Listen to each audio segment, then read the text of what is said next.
Jyotsna B is a school principal, and she has a software engineer son to thank for staying up to date with the latest in AI. She wants to understand the frontier technology as much as she possibly can, and not just because she's curious. She's the principal of CGR International School in Hyderabad, and staying ahead of AI is now part of the job. That's because in April, Education Minister Dharmendra Pradhan rolled out a new AI curriculum. And now it is mandatory for schools to teach it starting this academic year. For students in classes 3 to 5, the curriculum prescribes 50 hours of AI literacy and computational thinking. That same number increases to 100 hours for classes 11 and 12. The CBSE, or Central Board of School Education, followed the rollout with a circular in the same month.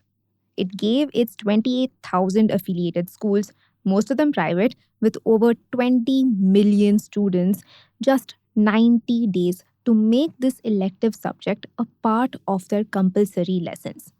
Of course, this circular sent schools scrambling. Most of them had already finalized their academic calendars 6 months earlier, before the previous school year broke for summer vacations in March. But Jyotsna, the principal we mentioned earlier, actually had a head start. Her school was already experimenting with AI tools that were designed to speed up the learning process. And that made her better prepared for the new curriculum, which was designed to teach students to use AI ethically. And that means other school leaders have to catch up fast. Because from 2029, AI won't just be an ungraded, low stakes elective lesson. It will become a compulsory board exam subject for every student starting in class 11. The thing is, this move was not entirely a surprise. Pradhan, in fact, had made the government's intent clear way back in February at the India AI Impact Summit. He had declared that education in AI and AI in education are inseparable. But not every school is ready. Mary Shanti Priya, the principal of Vista International School in Hyderabad, told my colleague, the Ken reporter Atul Krishna, that while affluent schools in big cities can adapt quickly, even the private schools in smaller towns may struggle. And that, she believes, will be a problem. At the same time, schools that have already brought AI into classrooms, like CGR International, are learning something a little surprising. Children do love to use AI, but only until they don't. Welcome to Daybreak, a business podcast from the Ken. I'm your host, Rachel Verghese, and every day of the week, my co-host Nikita Sharma and I will bring you one news story that is worth understanding and worth your time. Today is Monday, the 13th of July.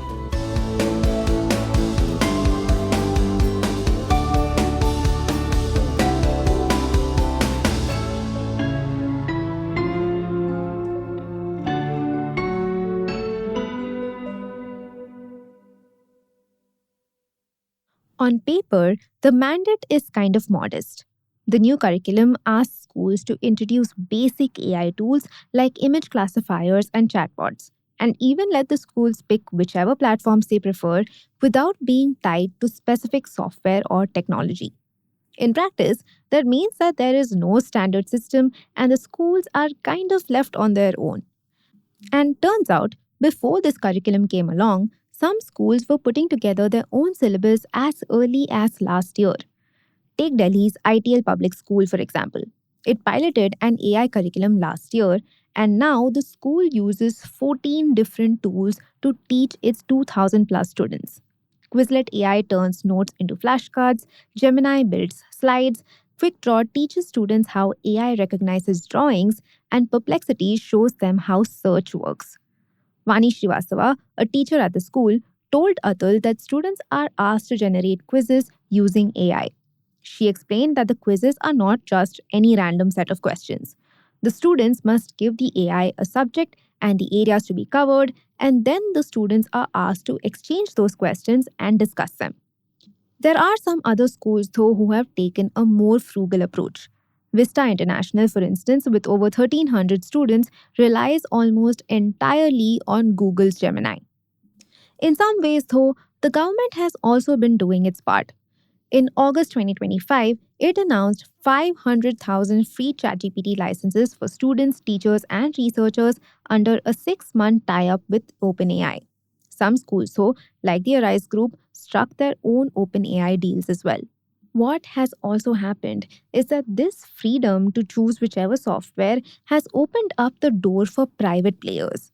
Jyotsna's school, for example, has used School AI since November. School AI, by the way, is developed by CoSchool, a company which was started by the founders of Hyderabad's Oak Ridge International School, and it is a learning management system based on OpenAI's GPT-4 model. What the tool does is evaluate student responses in real time and gives instant feedback. It also tracks the performances of each student. If, say, 10 out of 30 students struggle with a topic like Newton's law, for example, the tool nudges the teacher to revisit it before moving on.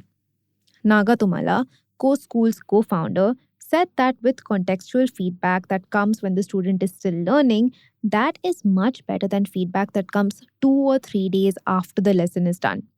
It also helps ease the load on teachers. Tumala believes that because checking students' work can be taxing, teachers end up giving not as much work as they should. And that is where AI's instant feedback helps. Tumala insists that school AI, used by 52 institutions and over 15,000 students, is more than just a homework tool. Its built in AI tutor draws only from CBSE textbooks, which works as a guardrail on its own, and it doesn't draw on stuff like Reddit or Quora.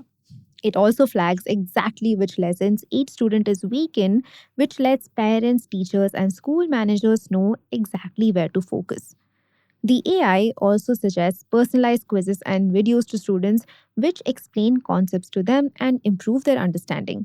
They can also use School AI's chatbot to understand how AI tools work, all while schools collect the learning data on students.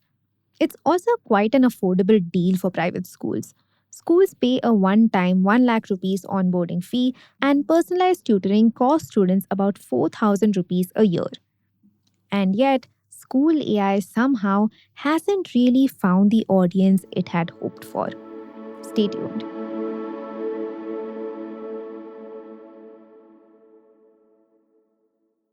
Now, you might assume that teachers are the problem. Turns out they are not. They are actually warming up to AI. Kaidhani Kohli, Co-School's head of product, told Atul that usually it takes a few months, but once a few champion teachers start using AI, the adoption picks up. In the span of a school year, about 40% of teachers end up using the tool. The real source of apathy are actually the students. They are the ones who are just not logging in. At Jyotsna schools, for example, homework is assigned weekly through School AI. It's partly so that the school can build comfort with the tool, and partly to track where students are struggling or are doing well. And because gadgets aren't allowed on campus, students must upload their work from home. Jyotsna explained to Atul that the kids usually have tuition, coaching, and a lot of other things going on. So they sometimes end up forgetting to submit this homework. And even if the school is assigning homework through AI, the students are not logging in and teachers are getting tired of running behind them. The school even rescheduled maths and science classes so that they happened in the same hours when the computer lab was free, hoping that this would prompt students and make it more convenient for them to use school AI. Still, no luck. Some teachers believe that the reluctance comes from the parents. A teacher named Priya from Vista International said that they're extra careful about letting kids go online because then it's harder to control what they're doing. Especially where both parents work and no one's at home, this becomes a real problem. And then there's also the fact that where students are relatively free to use AI, they're mostly using it to generate Instagram face filters and not to do their homework. But that's a gap the government is betting will close on its own. India's push to make the curriculum mandatory and eventually a board exam subject from 2029 onwards may push students to actually take it seriously. But for now, parents are likely to stay cautious. For them, keeping kids off screens still feels safer than getting them AI fluent. And as far as they're concerned, 2029 is still a long time away.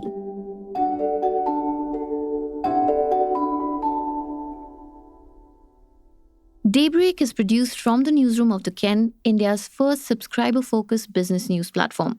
What you're listening to is just a small sample of our subscriber-only offerings. A full subscription offers daily long-form feature stories, newsletters, and a whole bunch of premium podcasts. To subscribe, head to theken.com and click on the red subscribe button on the top of the Ken website. Today's episode was hosted and produced by my colleague Rachel Varghese and edited by Rajiv Sien.